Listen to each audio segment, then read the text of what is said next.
You train your whole life for one kind of war, and then you get blindsided by another. My name is Rachel Cain, former naval intelligence officer. I've hunted arms smugglers in forgotten ports, cracked encrypted chatter across 4 continents. But the hardest battlefield I ever faced was the day my own father told a tribunal of admirals that I was unfit to wear the uniform. He didn't even look at me when he said it. He stood tall in his pressed blues, metals catching the light like a second sun. His voice didn't waver. "She lacks command judgment," he declared. "She jeopardized the integrity of the mission." I didn't flinch, didn't blink. I just watched him, wondering. Did he remember that night I bled out under the wreckage of a burning patrol boat? Did he remember who taught me to navigate by starlight? Who whispered, "You were born for this," before my first command? But none of that mattered now. The room was still, watching, waiting. So I did what I hadn't done in months. I stood. I reached for the buttons of my dress blues. Not to make a scene, not for sympathy, but because this was the only language I had left. Slowly, I peeled back the fabric and exposed the deep, ridged scars carved across my ribs. The room didn't gasp. Nobody moved. Even he, Colonel Marcus Cain, retired, decorated, finally turned his head. And for the first time, he saw what survival had cost me, and I saw what silence had cost him.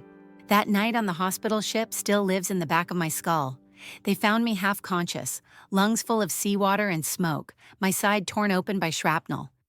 A medic named Benton held me down while another stitched me up. No anesthesia. There were more bodies than morphine. I remember Benton's hands shaking, not from fear, but from working 13 hours straight. They didn't think I'd make it. The ambush tore through us like a buzzsaw. The patrol boat, rigged to detonate from the inside, exploded the moment we stepped aboard. Half the team gone instantly. Sergeant Nia Hall and I were thrown clear, slammed into the bulkhead and buried under steel. I heard her scream once. Then, nothing. 2 days later, I came to. Jaw wired shut, ribs broken in 6 places. Couldn't lift my arm to brush hair from my face, but someone had already filed the mission report. And it wasn't me. Their version? No faulty intel, no early deployment, no mention of how we'd been sent in without air recon, under direct orders from Admiral Brennan, who just happened to retire 2 days later. Worse, they said I froze. Failure to communicate with ground unit. Delayed response protocol. Possible disorientation under fire. They called it an operational anomaly. My father read that report, and he believed it. When I asked to file a rebuttal, they suspended my clearance. Said I couldn't access mission logs for security reasons pending full review, but I knew what that meant. They weren't reviewing anything. They were burying it, and me along with it. The scars across my ribs weren't just bad luck. They were proof that someone had made a decision, high above my pay grade, that got people killed. And the man who used to teach me how to chart tides by moonlight now acted like I didn't exist. I requested a tribunal, not because I thought I'd win, but because I wasn't going to let a lie wear the uniform longer than I did. There's a room in my father's house, coldest in the place, walls lined with medals, citations, and a framed letter from the Secretary of Defense.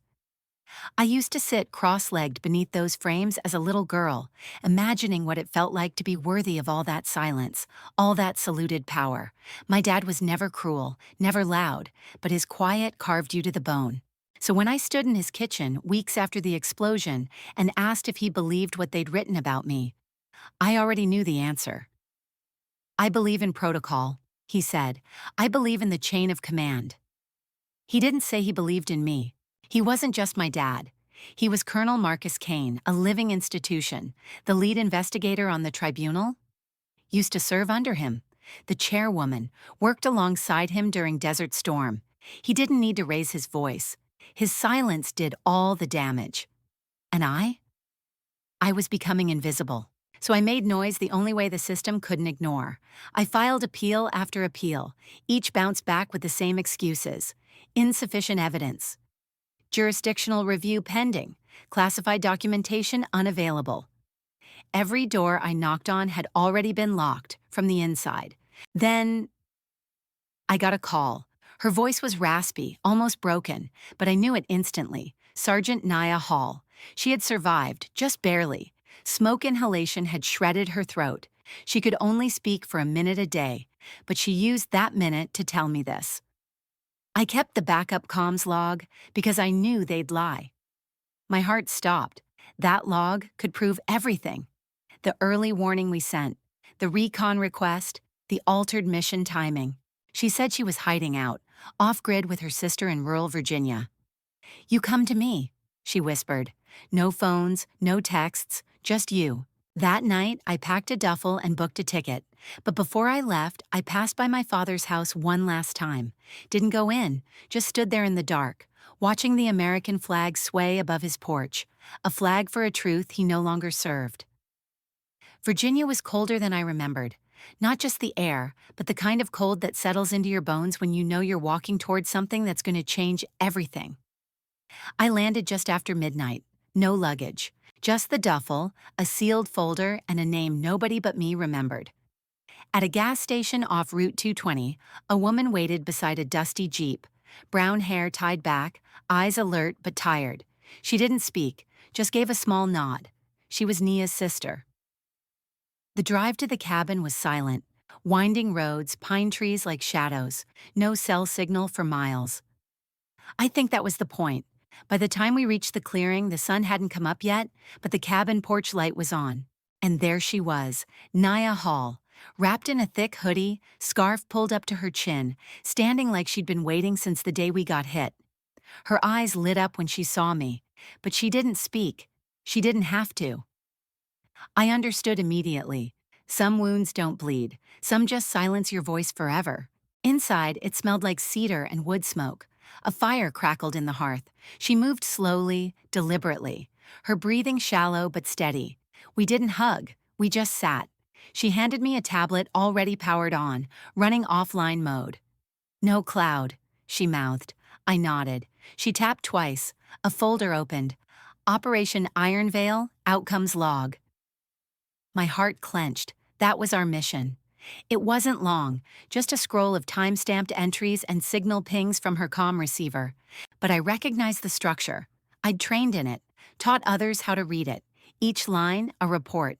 Each bracket, a transmitted command. Each ping, a digital footprint someone tried to erase. And there it was. What we needed. 202 Zulu. Alpha unit reporting suspicious vessel drift pattern. E007 Zulu.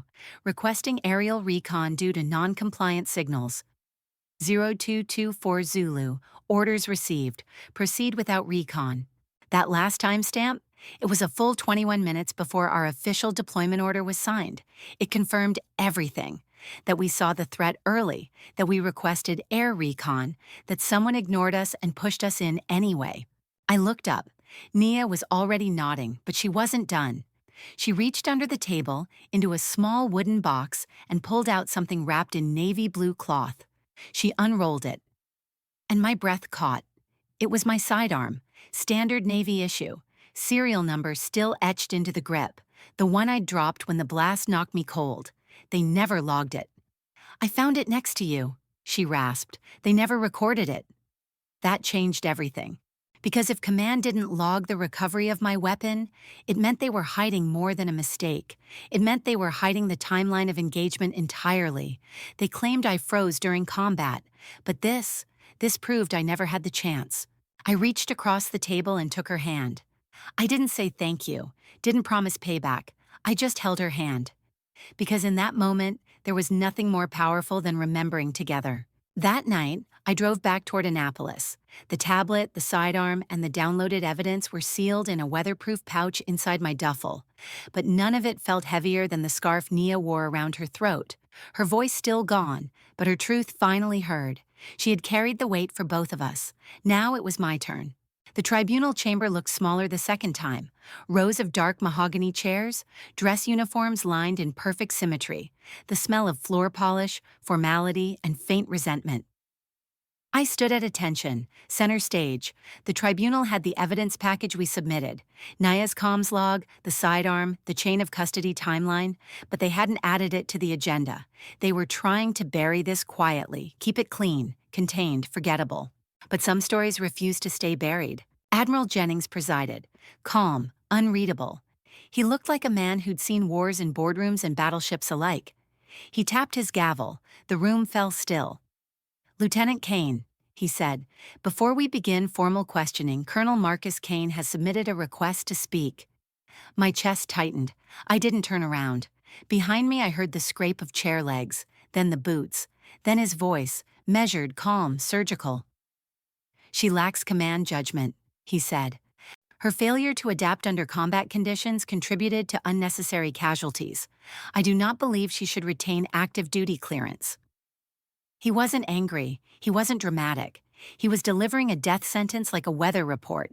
The room nodded, business as usual, but Jennings turned to me. "Lieutenant Cain, do you wish to respond?"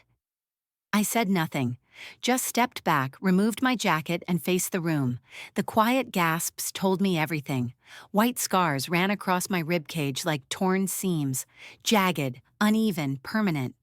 I didn't flinch, didn't explain. I let the room look. Then I reached into the folder, pulled out the transcript, and slid it toward the clerk. "For the record," I said, voice steady, "these injuries were sustained before I was given a chance to issue my first order." Silence. Even my father didn't speak. Jennings leaned forward. "I'd like a recess," he said. Then he turned to my father. "Colonel Cain will speak in chambers."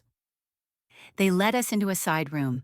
No windows, no decor, just cold white walls lined with locked filing cabinets. There was a long conference table at the center, 2 glasses of untouched water, a file folder already waiting at each seat. To my right, my tribunal counsel. Across the table, Admiral Jennings, 2 aides, and my father. Colonel Marcus Cain stood with his arms folded tight, his eyes fixed on some invisible point on the far wall. No one said a word, not until Jennings opened the folder and slid a document toward him. "Colonel Cain," he began, "I've reviewed the comms transcript submitted by Lieutenant Cain. Metadata confirms the timestamps. The early recon request was submitted well before the mission was officially authorized." My father didn't blink. "We also reviewed the sidearm. Serial number matches Lieutenant Cain's issued weapon. Command logs make no mention of its recovery. It was omitted." Still nothing. Jennings tapped the second folder. "This," he said, "is the launch authorization for Operation Iron Veil, signed by Rear Admiral Brennan, countersigned by the confirming officer." He paused. "Your digital signature is on it, Colonel. You authorized the launch?" I didn't react. Not externally. I had prepared myself for this. But even with all the evidence, hearing it said out loud that he signed off on the mission that shattered me, it hit different. Across the table, my father's jaw flexed. Still no defense, no apology, just stone. Jennings didn't flinch. "The intel package," my father finally said, "showed no credible threat. The recon request was still being assessed when Admiral Brennan escalated the timeline. And yet," Jennings replied, voice steady, "you confirmed it." There wasn't anger in his tone, just disappointment. And in some ways, that stung more. My father stood straighter. "I trusted the system." Jennings didn't miss a beat. "The system trusted you." He closed the file. "This isn't a formal reprimand. Not yet. But as of now, Colonel Cain, your access credentials are suspended. We'll be reviewing every clearance, every approval you signed in connection with Operation Iron Veil." And then Jennings turned to me.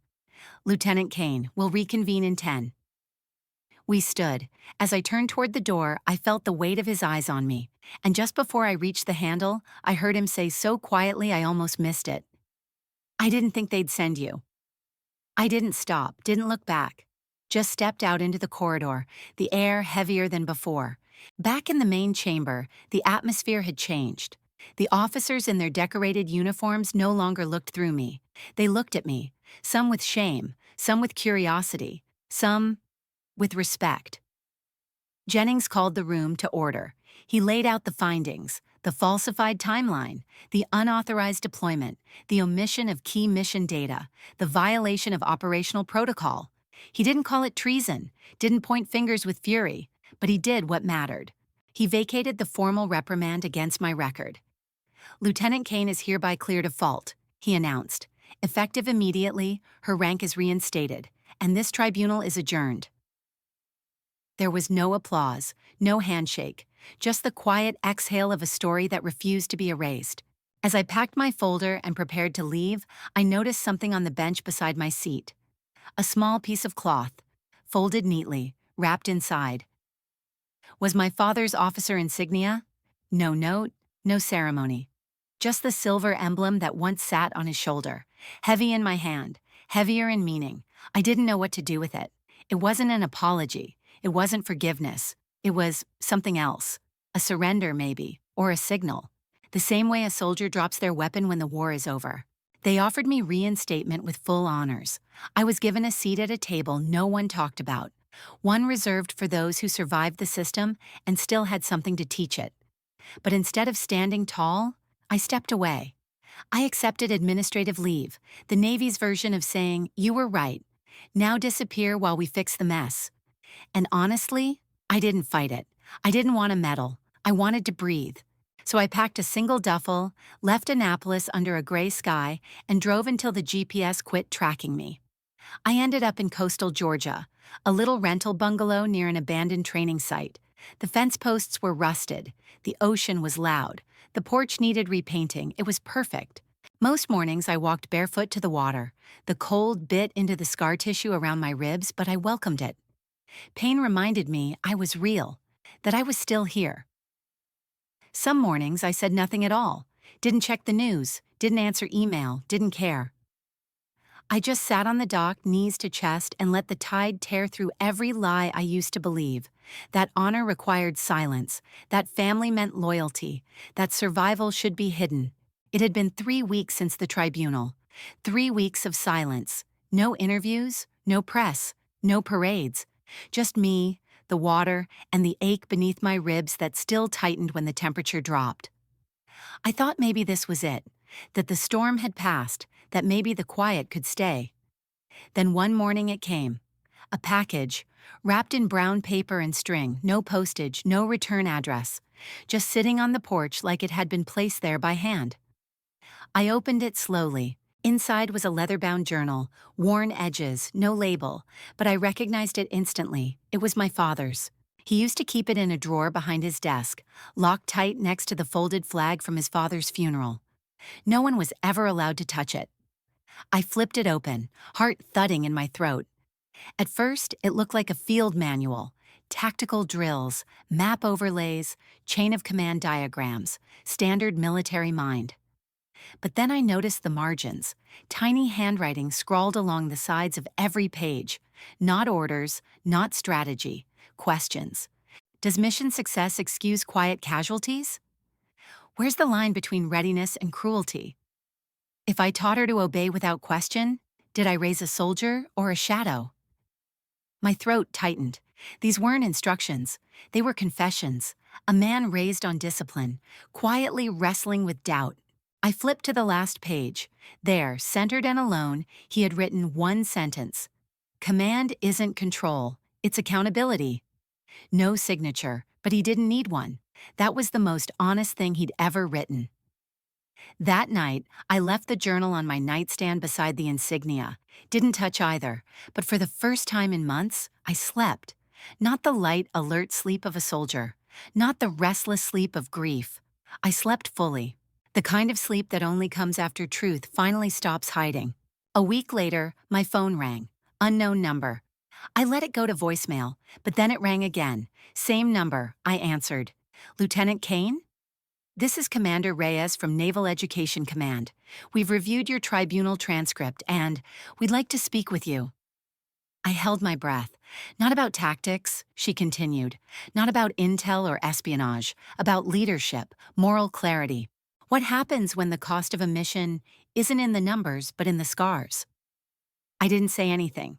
She added gently, "We think the cadets need to hear it." I asked her how long the course would be. "As long as it takes," she replied. So I said yes. The first day I stood in front of the classroom, I was nervous in a way I hadn't been in years. Not because I didn't know what to say, but because for the first time, people were finally ready to listen. The cadets rose when I walked in, not because they had to, but because they'd read the transcript. They knew. They didn't salute. They didn't clap. They just looked at me. like they understood what leadership actually costs. I didn't start with war stories. I started with Naya. I told them about her voice, what she lost, what she gave me. I told them about silence, how it spreads like rot when no one challenges it, and I talked about my father, not as a villain, not even by name, but as a man who once thought medals would protect him from doubt. He didn't betray me because he hated me. He betrayed me because he believed the system would never lie. I ended the lecture with the story of the tribunal, of the scars, the folded insignia, the line between protocol and conscience. When I stepped away from the podium, I placed his insignia in the drawer beneath the lectern. It didn't belong to me anymore. It didn't belong to him either. It belonged to the lesson. I didn't return to active duty, not because I couldn't. I had the clearance, the backing, the quiet nods in hallways that used to freeze me out. But the part of me that once craved deployment, the part that fed off adrenaline and precision, that part had gone still. Not broken, just finished. So I stayed in Georgia, turned the little bungalow into something close to permanent. I hung my dress blues in a back closet I rarely opened, let the porch crack where it wanted to, let the wind blow in without permission. Most days I was quiet, but not silenced. There's a difference. Then one afternoon late in the fall, she came, Nia. Her hair was shorter, her gait slower, but her eyes, still fire. She sat with me on the dock, same as before. We didn't talk for hours, we didn't need to. At one point, she touched just below my collarbone, where one of the deeper scars still caught the edge of my shirt. "You wear it different now," she rasped. I didn't respond, but she was right. That scar used to feel like failure, a target, a mark left behind by betrayal. Now it felt like something else, not a wound, a witness, proof I made it through. The invite came on a crisp morning in late October, a formal letter, embossed seal, elegant type, the Naval Ethics Summit, Annapolis. Speaker's session, integrity and the cost of command. I almost tossed it into the drawer with the others. I wasn't looking to be anyone's cautionary tale, but something about it made me stop. It wasn't the prestige. It wasn't even the location. It was the sky over Annapolis, the same sky I used to stare at in training. Exhausted, proud, terrified. The sky that watched me become something more than someone's daughter. I said yes. The auditorium was packed. Rows of white uniforms, medals, brass, eyes waiting. I kept my speech short. No quotes, no slides, just a single thought. "There will come a day," I said, "when the silence in a room feels louder than any battlefield. When following orders no longer feels like duty, but complicity. And when that day comes, remember what you promised. Not to the rank, not to the system, but to the people who carry the cost of your decisions in their lungs, their bones, their sleep." I stepped back from the mic. No applause. That wasn't what the room was for, but I knew they heard it. Afterward, a few officers shook my hand. Some avoided my eye. One just nodded with his hand over his heart. Then a young woman approached. She looked barely 20, freckles scattered across her nose. Uniform fresh, creased, not yet lived in. She didn't speak at first, just stood there looking at me. Not like a fan, not like a soldier. Like someone who needed something. "Ma'am," she finally whispered, "does it ever stop hurting?" It was the only question that had ever left me speechless. But then I smiled, truthfully, not sadly.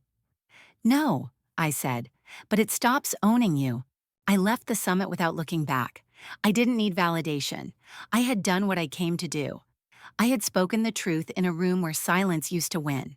That night, I stood alone on the dock back home. The water was black and still, reflecting a sky full of stars that didn't care about medals or tribunals. I slipped off my boots, let the wooden boards press into the soles of my feet, let the wind move through my hair. My breath pulled deep, a small tug at the scar just beneath my ribs. I didn't brace against it. I let it happen, because I wasn't hiding it anymore. Somewhere out there, my father still wore his silence like armor, or maybe he had finally set it down. I didn't know, and maybe I didn't need to. He had given me the journal, the questions, the one truth I could build something from. That was more than most ever get. The cadets kept writing me letters. Some asked tactical questions, some just said thank you. But the ones that meant the most? They were the ones that started with, "I didn't know anyone else felt this."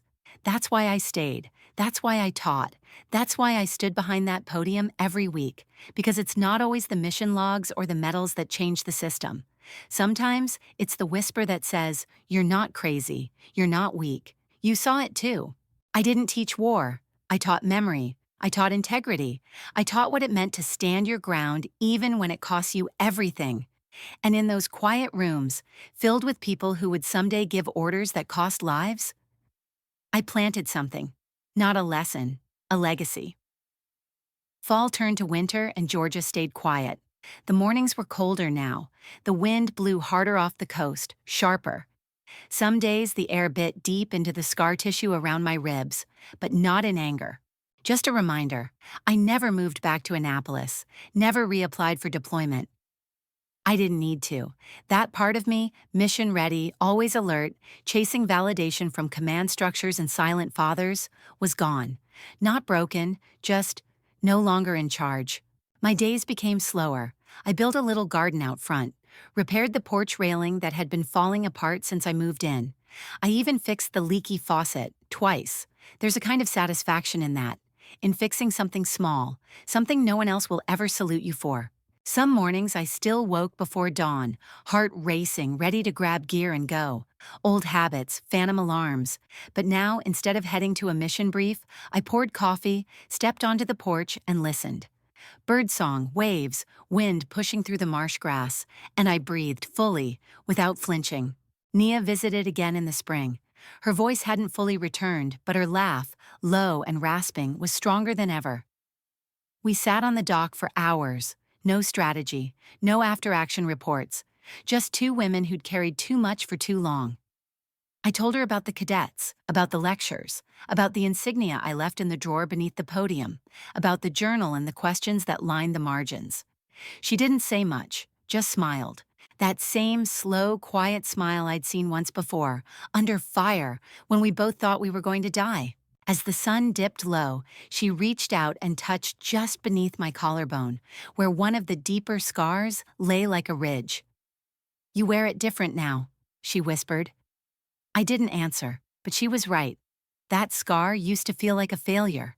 It used to be the proof I had been erased, that someone decided I didn't matter, that my voice, my version, my fight, it all got buried under ranks and reports. But not anymore. Now, it was mine. Not his, not theirs, not the tribunal's. Mine. I was invited to speak one last time. An internal ethics review panel, classified audience, nothing public. I declined, not because I was bitter, but because I had already said what needed saying. And this time I chose silence, not as surrender, but as peace. I still keep the journal. Sometimes I flip to that final page, the one without a signature. Command isn't control, it's accountability. It took me years to understand what he meant, but now I do. You can't lead if you can't carry the weight of your own mistakes. And maybe that's what he was trying to say when he left the insignia on the bench. Not an apology, not a plea, just a passing of weight. Sometimes I wonder if he still thinks of me, if he ever questions what might have happened if he had just believed me from the start. But then again, that's not my job anymore. My job isn't to rewrite his silence, it's to break mine, and I did. So if you're hearing this, whether you're a cadet, a commander, a daughter, a survivor, know this: you don't have to carry their silence. You don't have to wear the blame someone else tucked into your file. You are not your scar. You are what chose to heal anyway. I walk every day now, down to the dock, sometimes barefoot, sometimes in boots that still remember the rhythm of combat. And every time the wind moves through the reeds, I let it lift my hair. I let the scar pull, just a little, not as pain, but as proof. Proof that I lived, proof that I spoke, proof that I didn't let silence write the ending.